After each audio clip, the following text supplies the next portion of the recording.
வணக்கம். பசியின் வாசிப்புகளில் பார்த்திபன் கனவு முதலாம் பாகத்தில் சித்திர மண்டபம்.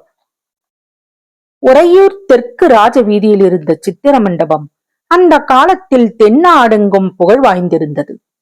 காஞ்சியில் உள்ள மகேந்திர சக்கரவர்த்தியின் பெயர் பெற்ற சித்திர மண்டபம் கூட உறையூர் சித்திர மண்டபத்துக்கு நிகராகாது என்று ஜனங்கள் பேசுவது சகஜமாக இருந்தது. பார்த்திப மகாராஜாவும் இளவரசர் விக்கிரமனும் வெண்புறவிகளின் மீதேறி இந்த சித்திர மண்டபத்தின் வாசலை அடைந்த அதே சமயத்தில் அங்கே படகோட்டி பொன்னனும் வந்து சேர்ந்தான். இந்த கால வேளையில் மகாராஜாவை பார்க்க முடியுமோ என்னவோ என்ற கவலையுடன் வந்த பொன்னன் திடீரென்று மகாராஜாவை பார்த்ததும் என்னது சொல்வதென்று தெரியாமல் திகைத்தான். மகாராஜா என்னும் போதே அவனுக்கு நாக்கு குழறியது. அந்த குழறிய குரலை கேட்டு மகாராஜாவும் இளவரசரும் அவனை திரும்பி பார்த்தார்கள். பொன்னா, நீ எங்கே வந்தாய் என்றார் மகாராஜா. பொன்னனின் மௌனத்தைக் கண்டு ஒருவாறு அவன் வந்த காரணத்தை ஊகித்தவராய் குதிரை மீதிருந்து கீழிறங்கினார். இளவரசர் விக்கிரமனும் லாவகமாய் குதிரை மீதிருந்து கீழே குதித்தார். பொன்னா, இந்த தீவத்தியை வாங்கிக் கொள் என்றார் மகாராஜா. அருகே தீவத்தி வைத்துக் கொண்டு நின்ற ஏவலாளிடம் இருந்து பொன்னன் தீவர்த்தியை வாங்கிக் கொண்டான். அந்த வேளையில் மகாராஜா எதற்காக சித்திர மண்டபத்திற்கு வந்திருக்கிறார், எதற்காக தன்னை தீவர்த்தியுடன் பின்தொடரச் சொல்லுகிறார் என்பதென்றும் அவனுக்கு புரியாவிட்டாலும் மகாராஜா தன்னை திரும்பி போகச் சொல்லாமல் தம்முடன் வரும்படி சொன்னதில் அளவில்லாத குதூகலம் உண்டாயிற்று. மகாராஜாவும் இளவரசரும் முன் செல்ல பொன்னன் தீவர்த்தியை தூக்கி பிடித்துக் கொண்டு சித்திர மண்டபத்துக்குள் புகுந்தான். அந்த சித்திர மண்டபத்துக்குள் முதலாக பிரவேசிக்கிறவர்களுக்கு நமக்குள்ள 2 கண் போதாது, 2000 கண் இருந்தால் இங்கேயுள்ள சித்திரங்களை ஒருவாறு பார்த்து திருப்தியடையலாம் என்று தோன்றும். அந்த விஸ்தாரான மண்டபத்தின் விசாலமான சுவர்களில் விதவிதமான வர்ணங்களில் பல வகை சித்திரங்கள் தீட்டப்பெற்றிருந்தன. அந்த மண்டபத்தை தாங்கிய சிற்ப வேலைப்பாடுள்ள தூண்களிலும் சித்திரங்கள் காணப்பட்டன. மேல் விமானத்தின் உட்புறங்களையும் சித்திரங்கள் அலங்கரித்தன. ஒரு சுவரில் ததீசி முனிவரிடம் இந்திரன் வஜ்ராயுதத்தை பெறுவது, இந்திரன் விருத்திரராசுரனை சம்ஹரிப்பது, பிறகு இந்திரலோகம் வருவது, தேவர்களும் தேவ மாதர்களும் இந்திரனை எதிர்கொண்டு வரவேற்பது, இந்திரனுடைய சபையிலே தேவ மாதர்கள் நடனம் புரிவது முதலிய காட்சிகள் சித்தரிக்கப்பட்டிருந்தது. இன்னொரு பக்கத்தில் திருப்பார்கடலில் மந்திரகிரியை மத்தாகவும் வாசுகியை கயிறாகவும் கொண்டு தேவர்கள் ஒரு பக்கமும் அசுரர்கள் ஒரு பக்கமும் நின்று கடையும் பிரம்மாண்டமான காட்சியை சித்தரித்திருக்கிறது. அடுத்தாற்போல பரமசிவனுடைய தவத்தை கலைப்பதற்கு காமதேவன் மலர்கனை தொடுப்பது முதல் குமரப்பெருமான் ஜனனம் வரையிலும் உள்ள காட்சிகள் காணப்பட்டன.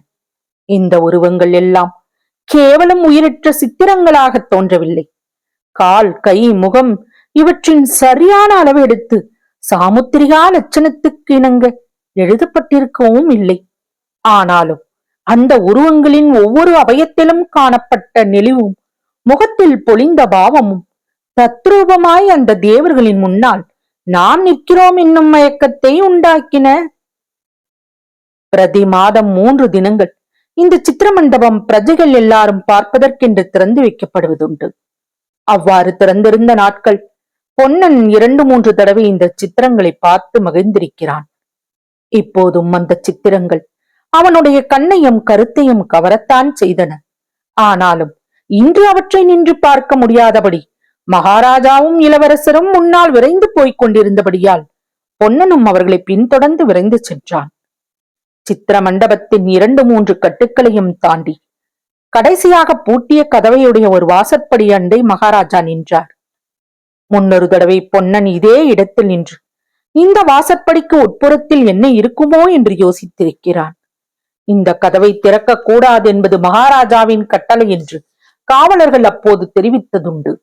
மகாராஜா இப்போது அந்த கதவண்டை வந்து நின்று தம் கையில் இருந்த சாவியினால் பூட்டை திறக்கத் தொடங்கியதும் பொன்னனுடைய ஆவல் அளவு கடந்ததாயிற்று. இதனுள்ளே ஏதோ ஒரு பெரிய அதிசயம் இருக்கிறது, அதை நாம் இப்போது பார்க்க போகிறோம் என்று எண்ணிய போது அவனுடைய நெஞ்சு படபடவென்று அடித்துக் கொண்டது. கதவு திறந்ததும், பொன்னா, நீ முதலில் உள்ளே போ, தீவத்தியை நன்றாக தூக்கிப்புடி, சுவருக்கு ரொம்ப சமீபமாய் கொண்டு போகாதே, தீவர்த்தி புகையினால் சித்திரங்கள் கெட்டுப்போகும் என்றார் மகாராஜா. பொன்னன் உள்ளே போய் தீவர்த்தியை தூக்கி பிடித்தான். அங்கிருந்த சுவர்களிலும் சித்திரங்கள் தான் தீட்டப்பட்டிருந்தன. ஆனால் அவை என்ன சித்திரங்கள், எதை குறிப்பிடுகின்றன என்பது அவனுக்கு தெரியவில்லை. பொன்னனுக்கு பின்னால் விக்கிரமனுடைய கையை பிடித்து அழைத்துக் கொண்டு பார்த்திபக மகாராஜா அந்த இருள் சூழ்ந்த மண்டபத்துக்குள்ளே புகுந்தார். குழந்தாய், பூட்டி வைத்திருக்கும் இந்த மண்டபத்துக்குள்ளே என்ன இருக்கிறது என்று பல தடவை என்னை கேட்டிருக்கிறாயே. உனக்கு இன்னும் கொஞ்சம் வயதான பிறகு இந்த சித்திரங்களை காட்ட வேணும் என்றிருந்தேன். ஆனால் இப்போதே காட்ட வேண்டிய அவசியம் நேர்ந்திருக்கிறது விக்கிரமா. இந்த மண்டபத்தை நான் வேணும் என்று இருளடைந்ததாய் வைத்திருந்தேன். இதற்குள்ளே என்னை தவிர வேறு யாரும் வந்ததில்லை. யாரும் இந்த சுவரில் உள்ள சித்திரங்களை பார்த்ததில்லை. பொன்னா, தீவர்த்தியை தூக்கி பிடி என்றார் மகாராஜா. அவருடைய பேச்சில் கவனமாக இருந்த பொன்னன் சட்டென்று தீவர்த்தியை தூக்கி பிடித்தான். அதோ அந்த முதல் சித்திரத்தை பார். குழந்தாய், அதில் என்ன தெரிகிறது என்று மகாராஜா கேட்டார். யுத்தத்துக்கு படை கிளம்புகிறது. ஆஹா, எவ்வளவு பெரிய சைன்யம், எவ்வளவு யானைகள், எவ்வளவு தேர்கள், குதிரைகள், எவ்வளவு காலாட்படைகள் என்று விக்கிரமன் வியப்புடன் கூறினான். பிறகு சட்டென்று திரும்பி தந்தையின் முகத்தை பார்த்து அப்பா என்று தயங்கினான். என்ன விக்கிரமா, கேள் என்றார் மகாராஜா.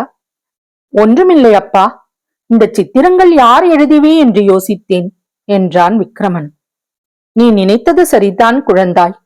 என் கையினால் நானே எழுதிய சித்திரங்கள் தாம் இவை. இந்த 12 வருஷ காலமாய் இரவிலும் பகலிலும் தூங்கும் போதும் விழித்திருக்கும் போதும் நான் கண்டு வந்த கனவுகளைத்தான் இங்கே எழுதியிருக்கிறேன். குழந்தாய், நன்றாய் பார். இது யாருடைய சைன்யங்கள் தெரிகிறதா? ஆஹா, தெரிகிறது. முன்னால் புலிக்கொடி போகிறதல்லவா, சோழ ராஜ்யத்தின் படைகள் தாம் இவை. ஆனால் அப்பா என்று மறுபடியும் தயங்கினான் விக்கிரமன். என்ன கேட்க வேணுமோ கேள் விக்கிரமா.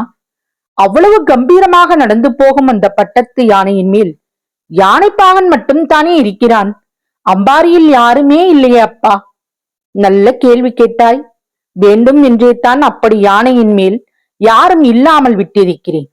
இந்த சோழ வம்சத்திலே எந்த தீரன் இம்மாதிரி பெரிய சைன்யத்தை திரட்டிக்கொண்டு திக்விஜயம் செய்வதற்காக கிளம்பி போகிறானோ அவனுடைய உருவத்தை அந்த யானையின் மேல் எழுத வேணும். குழந்தாய், தற்சமயம் இந்த சோழ ராஜ்யம் ஒரு கையகலமுள்ள சிற்றரசாக இருக்கிறது. வடக்கே பல்லவர்களும் தெற்கே பாண்டியர்களும் மேற்கே சேரர்களும் இந்த சோழ நாட்டை நெருக்கி சிறைப்பிடித்திருக்கிறார்கள். ஆனால் இந்த நாடு எப்பொழுதும் இப்படி இருந்ததில்லை. ஒரு காலத்தில் நம்முடைய வம்சம் மிக்க புகழ் வாய்ந்திருந்தது. விக்கிரமா, உன்னுடைய மூதாதைகளிலே கரிகால் வளவன், நெடுமுடி கிள்ளி முதலிய மாவீரர்கள் இருந்திருக்கிறார்கள்.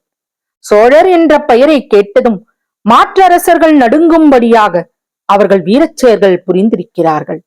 அப்போது பல்லவர் என்ற பெயரே இந்த தென்னாட்டில் இருந்ததில்லை.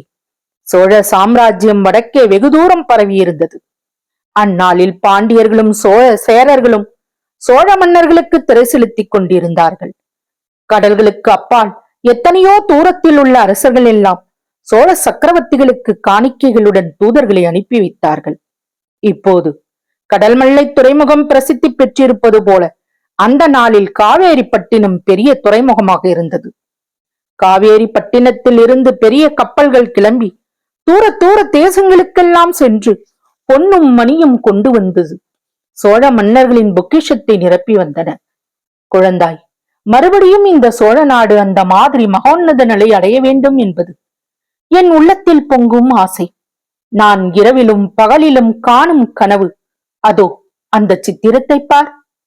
இவ்விதம் மகாராஜா ஆவேசம் கொண்டவர் போல் பேசிக்கொண்டு மேலும் மேலும் சித்திரங்களை காட்டிக்கொண்டே போனார்.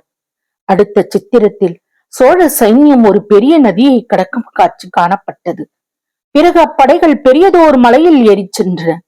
அப்பால் பெரிய யுத்த காட்சி காணப்பட்டது. அதிலே சோழ சைன்யம் வெற்றியடைந்த பிறகு மாற்றரசர்கள் காணிக்கைகளுடன் வந்து சரணாகதி செய்கிறார்கள். இந்த மாதிரி பல நதிகளை தாண்டியும் பல மலைகளை கடந்தும் பல மன்னர்களை வென்றும் கடைசியில் சோழ சைன்யம் இமயமலையை அடைகிறது.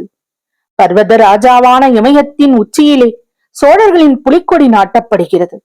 இதற்கு பிறகு சோழ நாட்டின் தலைநகருக்கு சைன்யம் திரும்பி வருவதும் நகரமாந்தரந்த வீரப்படையை எதிர்கொண்டழைப்பதுமான கோலாகல காட்சிகள். இன்னொரு பக்கத்தில் புலிக்கொடி பறக்கும் பெரிய பெரிய கப்பல் துறைமுகங்களில் இருந்து கிளம்பும் காட்சி அற்புதமாக சித்தரித்திருந்தது. அந்த கப்பல்கள் தூர தூர தேசங்களுக்கு போய் சேர்கின்றன. அந்தந்த தேசங்களின் மன்னர்கள் பரிவாரங்களுடன் எதிர்கொண்டு வந்து சோழ நாட்டின் தூதர்களை உபசரிக்கிறார்கள். கடல் சூழ்ந்த அந்நாடுகளில் சோழர்களின் புலிக்கொடி கம்பீரமாய் பறக்கின்றது. புலிக்கொடி பறக்கும் தேசங்களில் எல்லாம் பெரிய பெரிய கோயில்களும் கோபுரங்களும் வாழையா அளாவி எழுகின்றன. இத்தகைய அற்புதமான சித்திரங்களே அந்த மண்டபம் முழுவதும் நிறைந்திருந்தது. தொடரும் வசியின் வாசிப்புகளை சப்ஸ்கிரைப் பண்ணுங்க நண்பர்களே. லைக் பண்ணுங்க, ஷேர் பண்ணுங்க, உங்க கருத்துக்களையும் கமெண்ட்ல பதிவு பண்ணுங்க. நன்றி.